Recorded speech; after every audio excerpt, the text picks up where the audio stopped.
Eu sei que nós ainda estamos em julho, e após a insanidade que foi o começo dessa off-season, tendo muitos jogadores trocando de time, como Michael Porter Jr., Dennis Schroeder, Jonas Valanciunas, Kelly Olynyk, Cam Johnson, Norman Powell, John Collins, Duncan Robinson, Drew Holiday, Anthony Simons, Kristaps Porzingis, Jalen Green, Dillon Brooks, Jordan Poole, Cam Whitmore, CJ McCollum, Lonzo Ball, Isaac Okoro, Colin Sexton, Jusuf Nurkic, e acredito que as duas principais que foram Desmond Bane e Kevin Durant. Saindo de julho para começar agosto, não tem muito o que a gente falar de NBA, e eu fico basicamente aqui esperando por notícias e novos rumores. Então, assim como eu fiz ano passado, neste vídeo aqui, hoje eu pretendo fazer as previsões dos prêmios individuais para a temporada de 2025-2026. E já para começarmos esse vídeo com o pé direito, eu vou relembrar vocês quais foram as minhas escolhas. Para Coach of the Year, eu fui meio clubista e fui de Tom Thibodeau. Realmente o Knicks foi muito bem, mas não superou o salto absurdo que o Kenny Atkinson fez lá no Cleveland Cavaliers, levando um time de 48 vitórias e 34 derrotas para 64 vitórias e 18 derrotas. Totalmente merecido, o Cavs foi monstruoso ano passado sendo o líder do leste. Para o jogador que mais evoluiu, eu botei fé no Buddy Hield. Acabou que ele não chegou nem no top 10 e ficou com a média de 11,1 pontos lá no Golden State Warriors. E quem levou o caneco acabou sendo o Dyson Daniels do Atlanta Hawks, que foi o líder de roubos de bola da temporada, inclusive. Para o Clutch Player of the Year, eu selecionei o Shai Gilgeous-Alexander, que na realidade ele terminou em 8º, ele foi muito bem, mas só que não faltou condecorações pro homem, né? Top 10 na corrida de defensor do ano, 8º, como eu disse, na corrida de clutch, foi All-Star, foi primeiro time da NBA e também MVP. E o prêmio, na real, ficou dentro de casa, né, no New York Knicks com Jalen Brunson. Apesar que, se a gente considerar realmente, foi o Tyrese Haliburton olhando pra trás agora, vendo tudo que ele causou nos playoffs. Como sexto homem do ano, eu fui clubista também e coloquei o Donte DiVincenzo devido ao que ele tinha feito uma temporada antes. Aconteceu que eu ziquei tanto esse prêmio que ele foi parar no Minnesota Timberwolves e teve uma temporada horrorosa, fazendo apenas 11,7 pontos por partida e não ficou nem no top 10 também da corrida para o melhor reserva da temporada. E o prêmio, na verdade, ficou nas mãos de Peyton Pritchard. E com todo o merecimento também, porque o armador do Boston Celtics decolou na temporada passada. Para calouro do ano, esse aqui é muito interessante, já que a gente fica hypado com o draft, eu fui de Zach Edey, porque na minha cabeça ele se encaixaria como uma luva naquele sistema ofensivo do time do Memphis Grizzlies, seria a segunda opção ali de pivô ao lado do JJJ, e ele realmente terminou no top 5 na corrida de novato, sendo também segundo time ideal de calouros, mas perdeu a corrida para o armador do San Antonio Spurs, Stephon Castle, que teve realmente uma temporada bem boa, com questão a números, ele colocou estatísticas bem impressionantes na primeira temporada. Para Defensive Player of the Year, eu tinha selecionado Victor Wembanyama, acho que é a escolha óbvia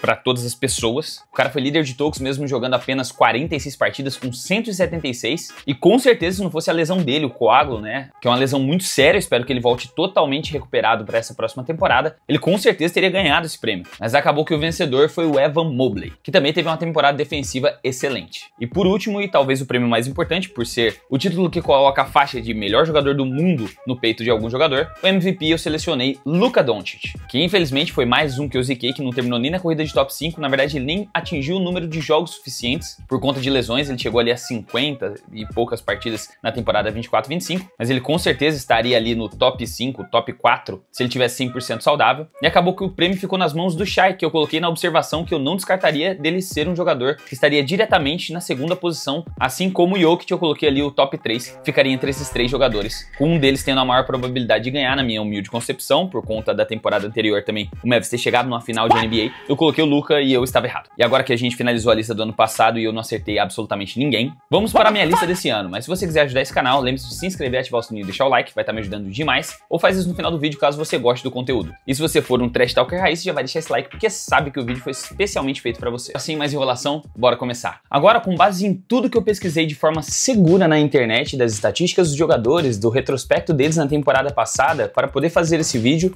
mas não existe pesquisa na internet que é 100% segura, você tá maluco? Lógico que existe, meu nobre, para eu poder fazer as pesquisas aqui pro canal de forma segura, sem ter os meus dados vazados ou expostos e ainda com antivírus, sem esquecer na utilização do meu cartão de crédito com segurança nas compras online e ainda poder ter acesso a filmes e séries que não estão disponíveis na minha região, eu utilizo a Surfshark. Surfshark? Isso, e fica tranquilo que ela tá disponível em mais de 100 países com mais de 3.200 servidores. Mas e se eu não gostar da plataforma? Impossível você não gostar, você vai poder usar o VPN até para buscar descontos em hotéis e passagens aéreas. E usando o cupom TRASHTALK ou acessando surfshark.com/trashtalk, eles oferecem 4 meses extras e ainda 30 dias de teste grátis que você pode pedir a devolução do seu dinheiro a qualquer momento. Eu tô achando que eu vou testar esse tubarão surfista para me assegurar de todos os perigos online. Eu acho uma boa, já que até os hackers se defendem dos hackers usando Surfshark.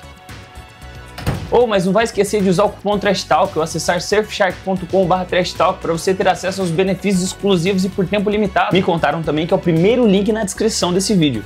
Muito obrigado, Surfshark, pela parceria e por confiar no meu trabalho.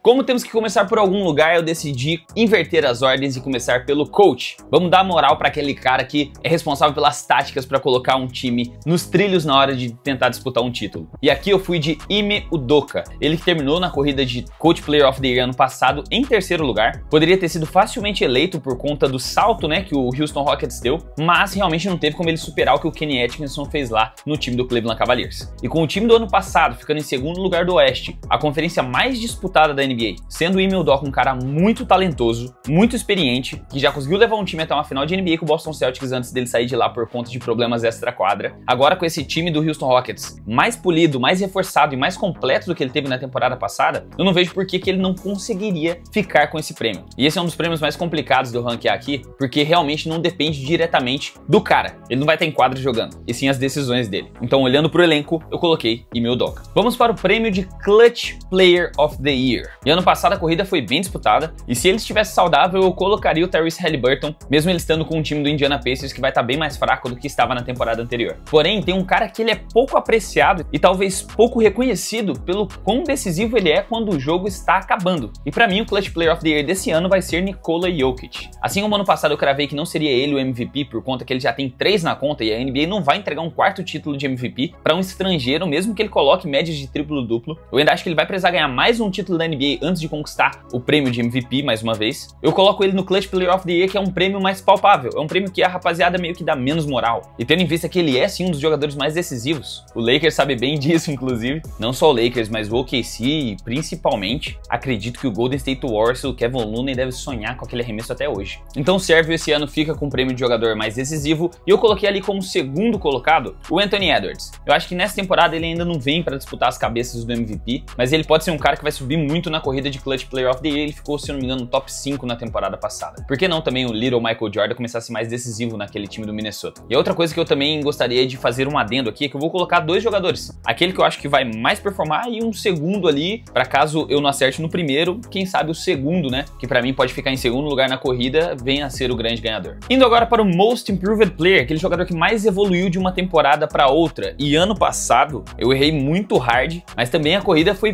bem complicada, né? Temos jogadores como o Jalen Johnson, que eu tinha uma fé grandíssima que ele ia performar muito bem, acabou se lesionando. O Norman Powell era outro cara que, depois que eu vi o que ele tava fazendo, eu falei, velho, esse cara vai ganhar o prêmio de jogador que mais evoluiu. Não levou, ficou com o Dyson Daniels. Pensando para essa próxima temporada, 2 nomes me vêm diretamente à mente. O primeiro deles, que na verdade vou colocar em segundo, porque ele não se movimentou para outra equipe que pode dar mais espaço para ele, que seria o Quentin Grimes. Ele demonstrou um potencial assustador na reta final da temporada passada, na ausência dos principais jogadores do time do Philadelphia 76ers. Os caras estavam sem Tyrese Maxey, sem Paul George, sem Joel Embiid, e ele tava colocando mais de 20 pontos por partida, chutando 40% para 3. Mas já que ele não se movimentou ainda, ele ainda permanece como um agente livre, pode ser que até o começo da temporada que vem a gente veja ele reassinando um contrato com a outra equipe. Ele tá sendo um cara que tá passando um pouquinho abaixo do radar. Eu vou colocar ele em segundo. E como primeiro colocado, eu venho de Amen Thompson, mais um jogador aí do Houston Rockets, que tem potencial inclusive para estar na corrida também de defensor do ano. E por que que eu acho que ele vai ser o cara que mais vai evoluir? Porque ele já mostrou que está treinando bastante arremesso. Ele inclusive tá arriscando um pouquinho mais arremessos ali na meia distância, ali no perímetro, principalmente na zona morta. Ele é muito versátil defensivamente. Agora com a aquisição do Kevin Durant, eu acredito que o Houston Rockets vai apostar muito nas variações ao longo da partida, em quintetos que consigam entregar mais altura, mais versatilidade e mais defesa ao lado do KD. Então eu consigo enxergar uma realidade onde o Amen Thompson é colocado na posição de armador, ou então de ala armador com Fred VanVleet na 1 e o KD na 3. Em determinados pontos da partida, quando precisar fazer uma linha de jogadores um pouco mais baixa, colocar ele até mesmo de power forward para marcar um outro power forward que não seja tão grande. Então ele vai ter mais espaço dos dois lados da quadra, tanto trabalhando em cuts, quanto tentando espaçar a quadra se ele melhorar o arremesso dele, quanto vai ser um dos melhores defensores de perímetro de toda a NBA. Ainda mais agora, sem o Dillon Brooks, vai precisar de um cara um pouquinho mais ativo na posição 2. E eu acho que o Amen Thompson vai ser esse cara que vai melhorar suas estatísticas para ser o jogador que mais evoluiu de uma temporada para outra. E não necessariamente ele precisa colocar pontos de forma estratosférica para ganhar esse título, assim como o Dyson Daniels demonstrou na temporada passada. Então eu vou de Amen Thompson. Agora vamos vamos para o título de sexto homem do ano, o melhor jogador vindo do banco de reservas. E aqui eu vou de Ty Jerome. Primeiro que o menino Ty, ele é um dos meus queridinhos, assim, eu assisti ele jogando bastante no Cleveland Cavaliers. E realmente o que ele colocava dentro de quadra quando ele vinha da segunda unidade, o nível que ele mantinha de armação, a pontuação que em determinados jogos ele explodia, tendo até aquela performance icônica dele contra o Miami Heat nos playoffs. Eu gostei muito do que eu vi do Ty Jerome na temporada passada e eu acho que ele não vai deixar de evoluir para essa próxima temporada. Assim como eu também acredito que ele não vai ganhar um espaço de titular nessa equipe do Memphis Grizzlies. Eu acho que o Ja Morant pode vir a ficar mais saudável e impressionar um pouco mais nessa temporada que está por vir. E vindo da segunda unidade, do time do Ursão da Massa, ele tem um potencial para combinar aqueles aproveitamento com pontuação, com tempo de quadra mesmo, vindo um jogador do banco, que podem levar ele a ser eleito o sexto homem da temporada 25-26. Eu coloquei outros dois jogadores para vocês ficarem de olho, um que eu acho que tem uma menor possibilidade, que é o Caris LeVert do Detroit Pistons. Isso devido a ele não ter tanto espaço de quadra assim. Talvez ele ganhe um pouco mais de tempo no Detroit Pistons agora, mas é muito imprevisível o que pode acontecer com o melhor arremessador que a franquia já teve, que é o Malik Beasley, tá passando por esse processo complicado de investigação com casos de aposta. Então tá um clima meio instável ainda no Detroit. Ele pode ser ali talvez um top 5, mas a minha segunda opção vai ser o DeAndre Hunter, jogador também do Cleveland Cavaliers, que vai receber mais minutagem vindo da segunda unidade, ainda mais agora com a saída do Ty Jerome para o Memphis Grizzlies. E aqui chegamos aos três prêmios, acho que mais badalados da NBA, começando pelo Rookie of the Year, porque muita gente gosta de ver a expectativa que eles tinham na noite do draft sendo transmitida em basquetebol. Eu entendo muito isso. Eu gosto de assistir os calouros jogar. E aqui eu vou de Cooper... Mentira, eu não vou de Cooper Flag, não. Na verdade, eu acho que ele pode ficar em segundo na corrida de calouro do ano. E eu vou explicar o porquê. O Cooper Flag com certeza vai ser um dos 3 jogadores a ter mais espaço nesse time do Dallas Mavericks. Porque já com a ausência do Kyrie Irving, eles vão tentar colocar ele bastante para ele pegar muita casca nessa temporada. E temporada que vem, na verdade que vem daqui vem, né?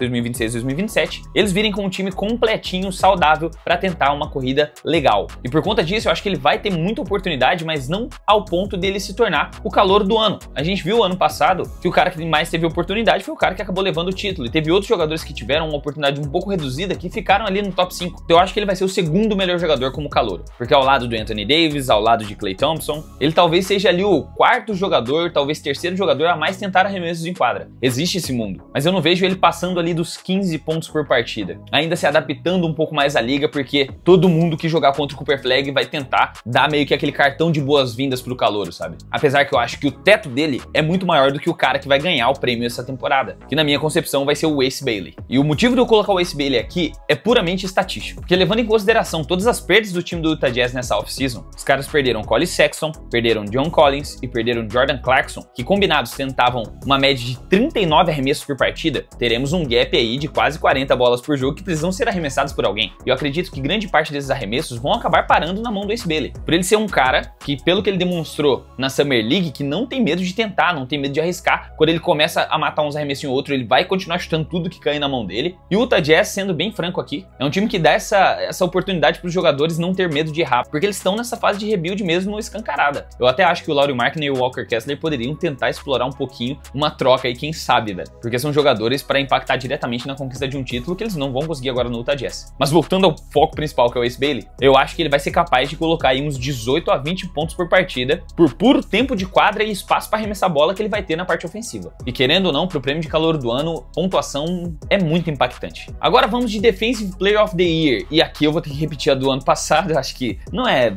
novidade para ninguém que o Victor Wembanyama, se ele conseguir jogar 65 partidas, ele claramente vai ser o Defensive Player of the Year. Assim como eu mencionei no começo do vídeo, ano passado ele foi líder de tocos na temporada por uma vasta vantagem, mesmo jogando apenas 46 partidas, ele poderia chegar, na minha concepção, aos 300 tocos se ele tivesse jogado a temporada inteira. Ele não só é impactante jogando dentro do garrafão, mas ele também é um excelente defensor de perímetro, contestando arremessos, bloqueando jogadores no arremesso para 3 pontos, muito versátil, consegue defender absolutamente qualquer posição, e tem aquela pequena diferença do time do San Antonio Spurs com ele em quadra ser uma das 5 melhores defesas da temporada no período que ele está em quadra, e quando ele está fora de quadra não ficar nem no top 10. O time do Spurs também melhorou bastante da temporada passada para essa, então eu vejo que eles podem dar um salto maior assim na quantidade de vitórias, e vai depender apenas da saúde do Wemby, na minha opinião, para ele ficar com esse título, que desde o título do Rudy Gobert, ele já poderia ter ganho, na minha humilde opinião, o Rookie of the Year e o Defensive Player of the Year. Mas querendo ou não, a quantidade de vitórias do Minnesota naquela temporada impactou muito, e na temporada passada foi por conta da sua lesão. Outros jogadores que eu ficaria de olho seria o JJJ, Jaren Jackson Jr., o Walker Kessler, mas eu também descarto ele mais pelo número de vitórias do time do Utah Jazz, que vai estar nesse período de tanque absurdo. Eu não descartaria, também ficaria de olho olho em talvez um segundo título do Evan Mobley, que é um cara que consegue transmitir um pouco mais essa defesa, sendo o melhor defensor em uma das melhores defesas da competição. Mas a minha segunda opção realmente de jogador aqui, caso o Embi não vença, é o Chet Holmgren. E eu sei que o OKC tem outros defensores excelentes que inclusive ficaram na corrida de top 10, né, defensor do ano, como Shai, como Jalen Williams, como Lu Dort, que eles juntos formam a melhor defesa do campeonato. Só que dessa melhor defesa precisa ter um melhor defensor. E claramente o Chet Holmgren é o melhor defensor do OKC. Então se tem um cara que consegue bater de frente com o Wembanyama em questão defensiva, e acho que de perímetro o Embi leva certa vantagem, ele precisa ser um pouco mais ágil, já que ele não é tão grande quanto o Embi, é o Chet. E eu ficaria de olho que ele tem grandes possibilidades de levar essa temporada. Agora para o prêmio de MVP, o Most Valuable Player, o melhor jogador da temporada. Possivelmente a gente pode discutir que é considerado o melhor jogador do mundo. Antes de eu revelar, mano, você já verificou sua inscrição aqui embaixo? Ajuda demais o canal. Se você tá gostando do vídeo, ficou até aqui, um vídeo grande pra caramba, se inscreve aí, ativa o sininho, deixa o like, vai estar me ajudando muito. Hypei também tá muito forte no YouTube para chegar para mais amantes de NBA, chegarem no nosso canal, e a gente atingiu 70 mil inscritos. Agora o grande nome que eu seleciono para ser o MVP dessa temporada, eu vou de Luka Doncic. Assim como o prêmio de defensor do ano, eu vou repetir com a minha escolha da temporada anterior, porque o Luka não ficou ranqueado nem na corrida de top 10 por conta de lesão, e se vocês estão acompanhando de perto o que este homem está fazendo no off-season, do seu lado esquerdo eu vou colocar o Luka Doncic quando ele chegou no Los Angeles Lakers, parecendo que passou o verão inteiro na casa da avó. E do seu lado direito agora vai aparecer o Luka Doncic nessa off-season, tendo uma dieta totalmente restrita, sendo um cara que perdeu muito peso, inclusive sendo capa da Men's Health, que é uma revista mundialmente reconhecida por tratar de assuntos como saúde do homem, como cuidados masculinos, um cara que realmente está se preocupando com o seu peso. E isso impacta diretamente no quanto o Luka Doncic pode produzir. Porque não sei se vocês se lembram, a temporada que ele ficou melhor ranqueado para o prêmio de MVP foi também a temporada onde ele estava um pouquinho acima do peso, a gente via ele ali bem gorducho, chegou com seu time até a final da NBA, cheio de lesão, sangue no joelho, quando ele estava indo pro banco de reservas parecia uma múmia, cheio de atadura, cheio de enfaixamento. Então pensa o Luka Doncic, 100% saudável, mais próximo da sua versão de calouro ali, magrinho, mais experiente, num Lakers que vai jogar basicamente em volta dele, que é outro ponto que o LeBron não tá gostando muito, né, que os caras já estão pensando em 2027 ao invés de pensar no agora, na despedida do LeBron, estão pensando já no Luka Doncic, mas eu acho que ele tem potencial para entregar ali seus 38 e 9, 30 pontos, 8 rebotes, 9 assistências por partida. Se ele levar o Lakers a ficar num top 3 times, por exemplo, da Conferência Oeste, que é muito disputada, e existe esse mundo, já que eles vão ter 2 dos 10 melhores jogadores da temporada anterior jogando juntos, e um time melhor em alguns pontos do que na temporada anterior, com um pivô mais experiente, com um banco de reservas um pouco mais preenchido, e também mais experiente, com o Marcus Smart provavelmente vindo da segunda unidade, eu acho que tem grandes possibilidades do Luka Doncic finalmente ganhar o prêmio de MVP. Porque como eu falei pra vocês, eu acho que o Jokic não vai levar pela combinação de fatores históricos já de quantidade de MVPs, europeu, apenas um título da NBA. Existe um mundo também onde o Shai ganha seu segundo prêmio de MVP consecutivo, mas eu acho muito, muito difícil. Então o segundo colocado nessa nossa corrida, eu colocaria o Giannis Antetokounmpo, o que teria que ser quase que um trabalho de LeBron James 2018 no Cleveland Cavaliers. Ele realmente carregando aquele time de mulas nas costas, já que a única ótica que eu vejo que o time do Bucks pode ser competitivo na pós-temporada é com o Miles Turner fazendo 25 pontos por partida, 10 rebotes e 2 tocos. O que eu acho que ele também não vai fazer, que não vai ser tão impactante assim a chegada dele no time de Milwaukee. Mas a Conferência Leste está fraca o suficiente para esse time do Milwaukee, quem sabe, ficar num top 5, top 6. E existe um mundo onde um top 6 já ganhou um prêmio de MVP antes. E o Giannis, provavelmente colocando médias de quase triplo-duplo, com esse arremesso da meia distância dele, que é um arremesso legítimo, ele está realmente arremessando muito, muito bem da meia distância. Foi um dos melhores arremessadores da temporada passada nessa área. Existe um mundo onde ele consiga fazer um carry job, como os caras chamam nos Estados Unidos, de carregar esse time do Milwaukee Bucks a resultados satisfatórios durante a temporada regular, colocar números impressionantes que parecem de 2K, e talvez ele fique com o prêmio de MVP. Mas eu vou, ainda como minha primeira opção, Luka Doncic pelo segundo ano consecutivo. Lembrando que para essa lista se concretizar depende de uma série de fatores, e que é muito difícil que eu acerte algum deles, e que a gente ainda está no final de julho, começo de agosto, então é quase impossível você prever quem é que vai ganhar algum desses prêmios. Minha opinião pode mudar na semana que vem, mas essa é oficialmente a minha primeira previsão dos prêmios individuais da temporada 2025-2026. Agora eu quero saber a sua opinião, quem você acha que vai levar algum desses prêmios? Coloque aqui nos comentários que a sua opinião é importante para esse canal. E se você ficou até aqui nesse vídeo, mano, você gostou muito do conteúdo, então se inscreve, ativa o sininho, deixa o like para receber vídeos como esse todos os dias. Você pode ajudar mais diretamente o canal com Hypei, seja membro, ou então valeu demais para sua mensagem aparecer aqui no final. Muito obrigado, inclusive, Surfshark, pelo apoio aqui no canal. Agora sim, eu vou ficando por aqui. Muito obrigado pela sua audiência. Um forte abraço, até a próxima e falou!